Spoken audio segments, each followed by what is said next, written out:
પાલિકાની સામાન્ય સભા મળી હતી, જેમાં યુસુફ પઠાણ દ્વારા જમીન પર કરાયેલ દબાણનો મુદ્દો ચર્ચાયો હતો।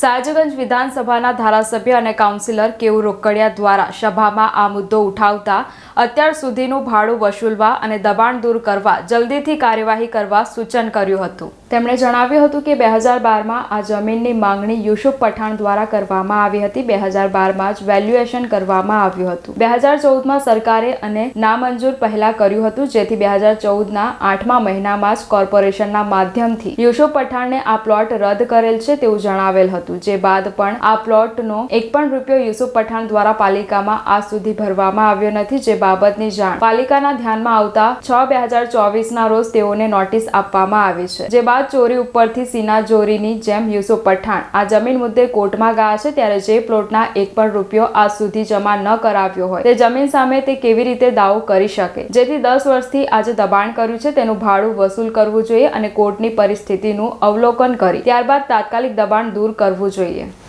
એ TP 22 FP 90ની જગ્યાની માગણી કરી હતી। 2012માં જ તેનું વેલ્યુએશન 57,270 રૂપિયા પ્રતિ ચોરસ મીટર કોર્પોરેશને ઠરાવ્યું હતું। સ્થાયીમાં પૈસા ભરીને એને મંજૂરી આપવામાં આવી હતી કે પૈસા ભરે તો અમે પ્લોટ આપવા તૈયાર છીએ। સામાન્ય સભામાં પણ પૈસા ભરવાની શરતે મંજૂરી આપવામાં આવી હતી।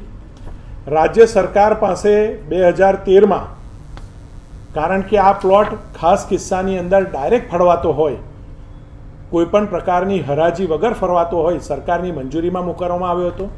2014માં સરકારે આ પ્લોટની મંજૂરી આપી ન હતી, નામંજૂર કરવામાં આવ્યો હતો અને 8મા મહિનામાં 2014માં યુસુફ પઠાણને કોર્પોરેશનના માધ્યમથી પત્ર પાઠવીને આ પ્લોટની ફાળવણી રાજ્ય સરકારે રદ કરી છે અથવા મંજૂર કરી નથી એવું પણ જણાવી દેવામાં આવ્યું હતું। યુસુફ પઠાણે એક પણ રૂપિયો આ પ્લોટ પેટેનો આજ દિન સુધી ભર્યો નહોતો। યદ્યપિ પૂર્વ ક્રિકેટર હોય, રિગાર્ડ્સના કારણે પ્લોટ વાપરતો હતો, પરંતુ હાલમાં જ્યારે આ પ્લોટ વાપરતો હોય એવું ધ્યાનમાં આવ્યું ત્યારે 6/6/2024ના રોજ કોર્પોરેશને નોટિસ આપીને પ્લોટ પરની કમ્પાઉન્ડ વોલ ને તબેલો આ બે દબાણ દૂર કરવા માટેની કોર્પોરેશને નોટિસ આપી।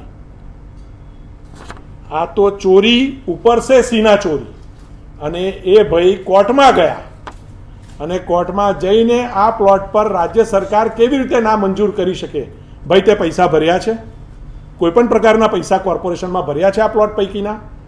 અને આ પ્લોટનો દાવો કરે છે અને કોર્ટમાં એવી રજૂઆત કરે છે કે હું TMCનો મેમ્બર ઓફ પાર્લામેન્ટ બન્યો એટલા માટે મારી જોડે ખોટું વર્તન કરી રહ્યા છે। જો આવું કંઈ પણ ધ્યાનમાં હોત તો આ ઇલેક્શનનો દેશવ્યાપી મુદ્દો હતો। આવું કોઈ પણ વર્તન એ ભારતીય જનતા પાર્ટીની સરકાર કે કોર્પોરેશન કરતી નથી। માત્ર મેરિટના આધાર પર પ્લોટના પૈસા ભરાયા નથી, સરકારે પ્લોટની ફાળવણી નામંજૂર કરી છે, આમ છતાં 10 વર્ષથી પ્લોટ પર પોતાની કમ્પાઉન્ડ વોલ બાંધીને દબાણ કર્યું છે અને ઉપરથી કોર્ટમાં જાય છે। એટલે કહ્યું ચોરી ઉપર છે સીના ચોરી। આવા વ્યક્તિઓને સબક શીખવાડવું અને આ દબાણ તાત્કાલિક ધોરણે દૂર થવું જોઈએ, આવી મેં માગણી કરી છે। અને